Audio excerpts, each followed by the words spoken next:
Hello everyone, R.S. Jafarzadeh here. Today we're going to take a look at some computer hardware and how a computer system works.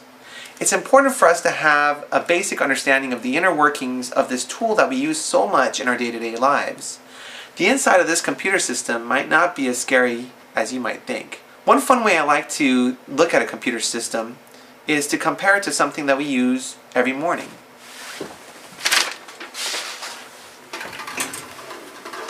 Like a toaster. It might not look like they have any similarity at first glance, but in fact they do. Usually the way we use a toaster is we'll take a piece of bread, put it inside the toaster, press a button, wait a certain amount of time, the toaster will do something to it, and out pops a fresh piece of toast. A computer is not that dissimilar. You give the computer some input, it does something to it, and returns a modified product. So, for example, if I give the computer 2 plus 2, it returns 4 to me, just like I give the toaster bread and it returns toast to me. Let's take a look at some specifics. Your computer system is divided up into input and output devices. Input devices are things that send information into your computer, and output devices are things where information is coming out from your computer.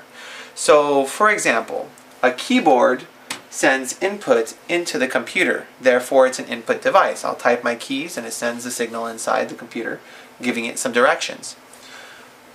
A mouse is also another example of an input device. We're sending information into the computer system. A monitor is an example of an output device. This is because the computer system is sending information out to the monitor for us to see. A webcam would be an example of an input device. It takes pictures of us and sends it into the computer. Speakers are examples of output devices. The reason is because the signal is coming out, creating sounds from the computer. We have a few other ones down here, like this microphone. The microphone would be an input device. We're sending information into the computer.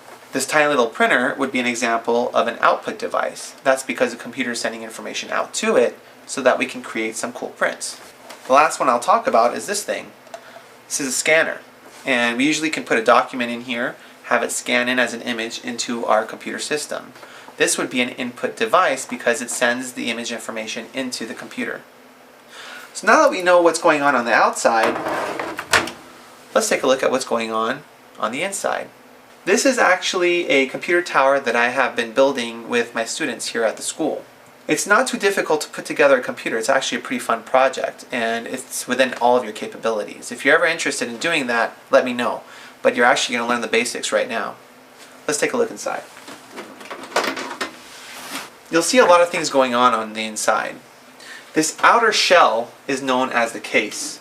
Its primary function is to keep the insides nice and safe from things that are on the outside, and it also helps keep the system cool. Usually it has vents on the front and back, and in the case of this cover, you'll notice that it has vents on the side as well. The next thing we'll talk about is something called the power supply. Now the power supply in this system is right down here. It's this black box. I have another example I can show you.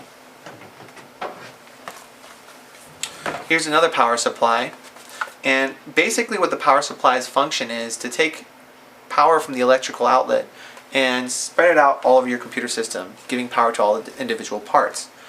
Power supplies come in wattages, and that's dependent on how much hardware you have inside your system. How much power do you need? You'll see that there's cables coming out from it. These are what you connect to the different parts on the inside of your computer system to give it power. This example is a modular power supply, or at least partially modular, and it allows me to connect specifically what I want. I don't want to have a million cables running all over the place, so if I can pick and choose how many I want to plug in, it just makes the inside of your system more organized. The next thing we'll talk about is the system board, or the motherboard. The motherboard can be found in the very back, and you can see everything's kind of connected on top of it. I have another example for you to see here. This one's a little old, so some of the slots and things like that are outdated, but you can get the general information from it. As I mentioned, it has some slots on it.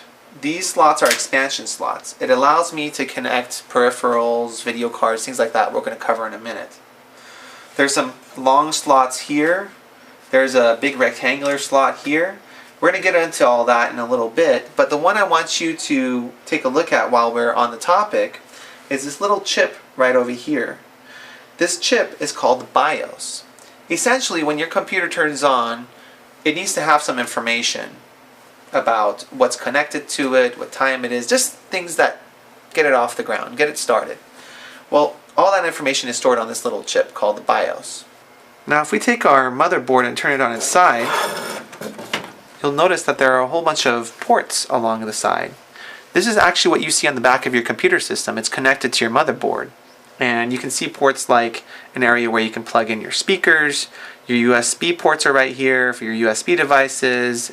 This is where you can plug in your Ethernet cable for your internet. This one has an integrated video card, which we're going to talk about. That goes right here. Well, everything connects to that motherboard, and the motherboard is allowing things to communicate with each other. That's why the surface looked like a city. There's a section on there that's rectangular, and it's on this motherboard as well, but it's being covered by this big round thing, which we're going to get to in a second. Behind this round thing, there is a small chip that looks similar to this. This is a CPU. The CPU is like a big brain. All it does all day long is think, think, think. CPU stands for Central Processing Unit. So it's processing information. You give this guy 2 plus 2 and it spits out 4. The CPUs usually come in hertz. So you'll see 2.5 gigahertz, things like that. There's two main companies that make CPUs, AMD and Intel. The CPU gets quite hot, and it needs a special way to stay cool. That's where this comes in. This is known as a heatsink, and basically what it does is it helps keep the chip underneath nice and cool. It has a high surface area so that it can assist in keeping this small device nice and cool. Now the thing about the CPU is that it has no memory. It's very smart, it can process information very quickly, but it can't remember anything. That's where your storage devices come into play. Your computer usually comes with something called a hard drive. A hard drive looks something like this.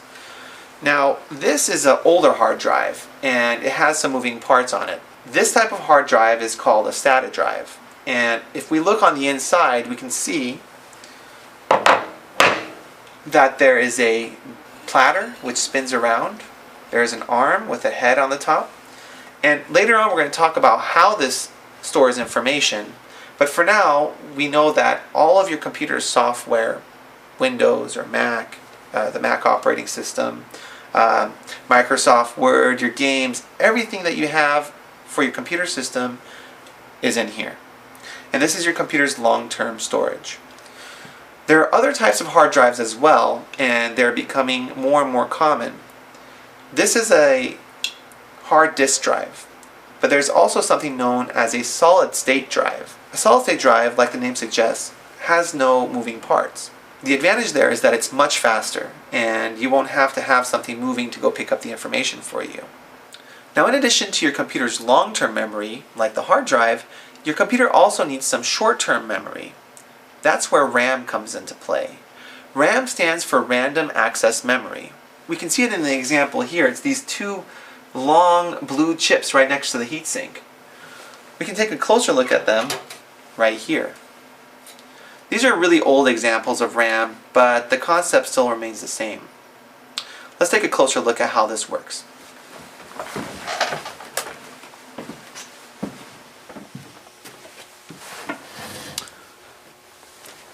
Let's talk a little bit about the relationship between your computer's hard drive and the RAM. We're here at the school's library to help us figure that out. Imagine the bookshelves as a symbolic representation of your computer's hard drive. And imagine this desk as the representation of your computer's RAM. At any time, I can grab a book from the bookshelf. Let's take a look at The Very Hungry Caterpillar. I can put it on my desk and read from the book. While I'm using the book, it's going to be on my desk. And when I'm done with it, I can go ahead and put it away. The bigger my desk is, the more things I can do at one time. So I can have my book here. I can maybe open up a second book to compare things. I can have a notebook on my desk so I can take notes while I'm working. I can have some folders here with some other information. So the more space I have, the more I can do at one time. The smaller my desk is, the less I can do at one time. Well, your RAM works in a very similar way.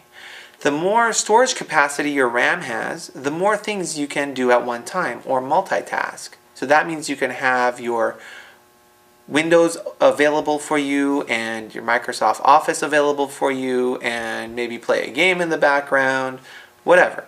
But you can have a lot of things happening at one time without your computer slowing down. Let's get back to our lesson in the class.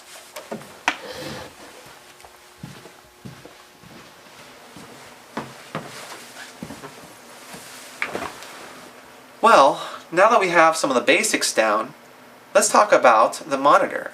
The computer has to have a way to show us the information on our computer screen. For that, you need a video card. The video card is right here. I have an old example of one here that you can take a closer look at.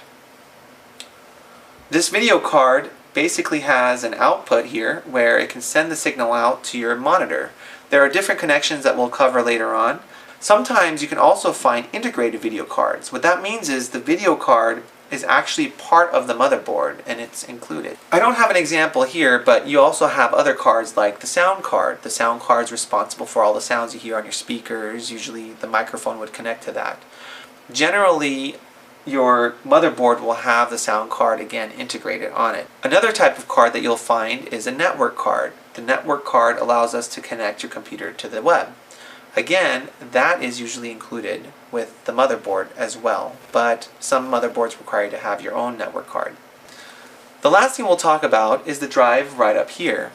This is a CD, DVD, Blu-ray drive, and on the inside it looks like this rectangular piece of equipment, and it's designed to play your optical discs. Now, one thing you might be wondering is, if I'm using a laptop, how in the world do they fit all these things inside that smaller device? Well, the truth is, a laptop has all the same stuff. The only thing is that a laptop is more compact, so your hard drive is smaller, the pieces are fit together more tightly and more efficiently. So that's the only difference, but the inside of your laptop has the same stuff. Now, your optical discs, your hard drive, all those things require something called software. And that's the next part of our lesson.